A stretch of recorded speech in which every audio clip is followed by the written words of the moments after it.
If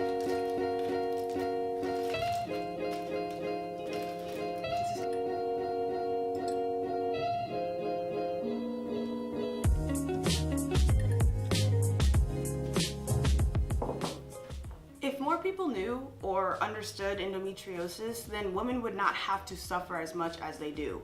You know, women would be able to actually keep their jobs and they wouldn't have to take so many days off. They could even ask for monthly leave to take care of themselves. Myself, I have lost about 5 jobs because of this endometriosis disease. And it's not that I just don't want to go to work. It's not that I'm just saying, hey, forget it, I just want to sleep all day. It's because I can't move. It's because I can't get up. It's because my body hurts. It's because I'm throwing up. There's reasons behind this, you know? And let's just be honest here. Nobody has ever been fired for having an asthma attack or fired for going into a hypoglycemic coma. You know, those are side effects of their respective diseases, but they're not looked at as a reason to fire somebody. And cramps and pain is a side effect of menstruation, so I shouldn't be held penalized for that. And I think the playing field needs to be even for all people, for women as well. So as you've probably gotten a picture of by now, the lack of understanding endometriosis in the medical world is placing a huge dent on our progress and being able to heal ourselves properly or with conventional medicine. So honestly, you just have to take matters into your own hands, you know, and a lot of these conventional medicines, these, you know, anti-inflammatory, ibuprofen, all these crazy medications, honestly, does not help.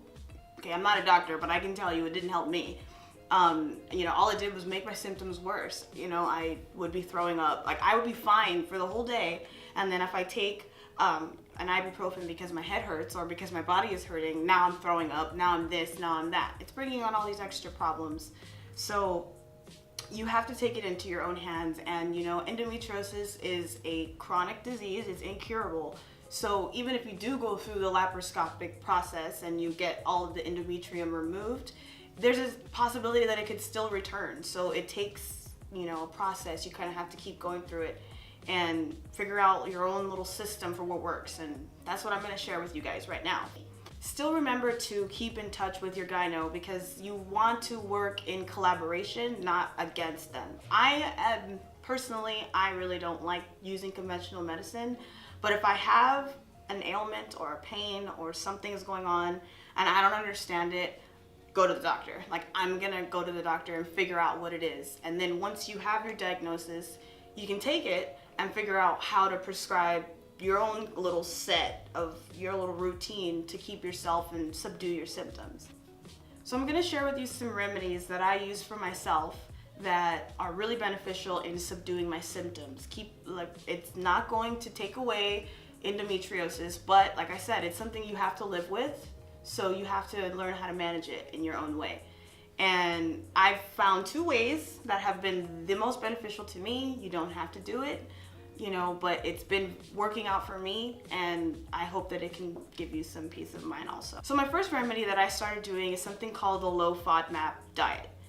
And basically what that is, it's an extremely restrictive elimination diet that focuses on removing certain sugars from your diet. So the word FODMAP actually it's an acronym that stands for the 5 different sugars that you'll be avoiding. And these sugars are really like agitating to your digestive tract all the way through, from your esophagus to your stomach to your small and large intestine to your colon. It irritates it all the way through. And this isn't just with people who have compromised systems or, you know, that have digestive issues already. This is with everybody. There's actually been studies that have shown that there's, you know, hormonal spikes in the body due to these sugars. So the low FODMAP diet focuses on keeping those out. The low FODMAP diet is typically used to, or doctors prescribe it for people who have IBS or irritable bowel syndrome.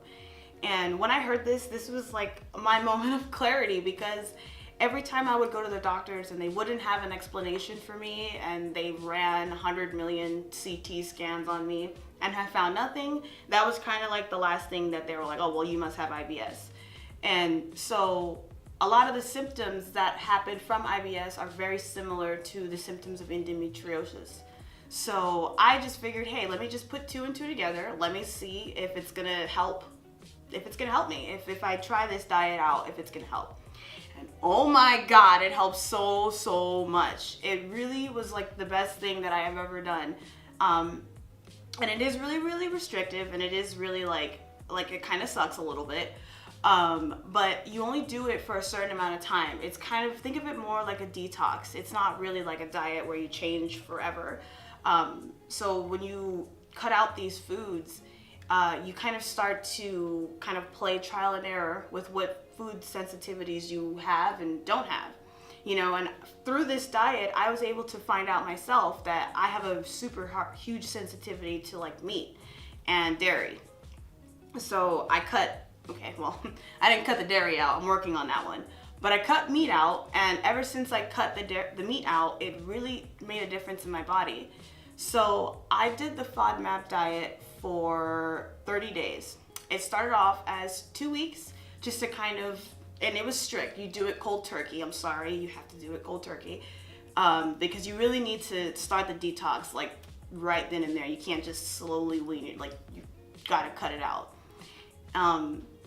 So I did that for 2 weeks, and I started to notice just little differences in my body. Like, I wasn't having this chronic abdominal pain that I used to get in like the upper left hand region of my abdomen.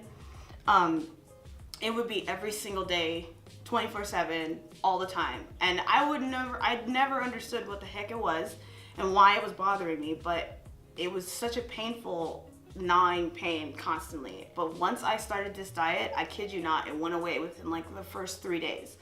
So I was really happy about that, and I just kind of kept going with it. So I kept up with it for 30 days. And then at the end of the 30 days, or however long you decide to detox for, you have to start reintroducing those foods back into your diet. Because if you don't, like I said, it's very restrictive. So you're not gonna have a great quality of life if you don't start putting these things back. So you kind of want to just try it out, see the effects, and then start putting the food back. So even when I started putting back all those foods after the 30 days, I still had great results. The pain was not as bad as it used to be, or there's no pain at all. And my periods got a whole lot more manageable, which is what I was really like concerned about. They were really bad. I would be on the floor crying and throwing up nonstop, and it's just all these symptoms, and dizzy. But all of that came to a stop after those 30 days. And even now that I'm back to regular eating, it's fine. Like, I still don't have it as bad. So it's super controversial. People talk about the low FODMAP diet being successful for endometriosis. A lot of people say it works. A lot of people say it doesn't. And I don't really know if they are, interrelated, IBS and endometriosis. Maybe they are, but I can tell you from experience that it works. It helped me so much. And like I said, I haven't had the chance to have my laparoscopy done yet, but I can tell you from experience right here, right now, that it works. And I know what people are gonna say, but just try it for yourself, because what's the worst that's gonna happen? Nothing. Like, all you have to do is gain. So try it.